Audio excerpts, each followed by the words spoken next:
Tutorial 1. Floor design with only synthetic fibers. To start the calculation, you need to insert the name of the project and the total surface area of the industrial floor in square meters.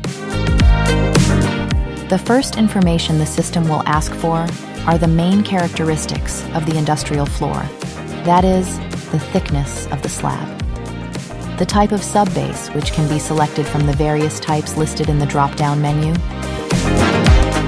and lastly, the class of concrete.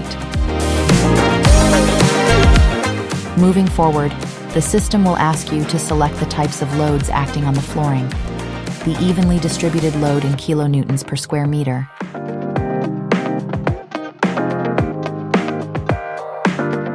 the linear load, such as partition walls and panels, in kilonewtons per meter. The next drop-down menu allows you to choose the type of forklift and to specify whether it has pneumatic or rigid wheel. It is also possible to select the type of truck that will transit over the flooring.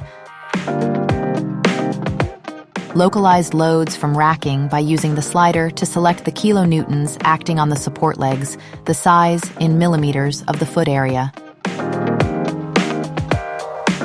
At this point, we can select the type of back-to-back double row racking by inserting, again in millimeters, the distance between the two adjacent rows.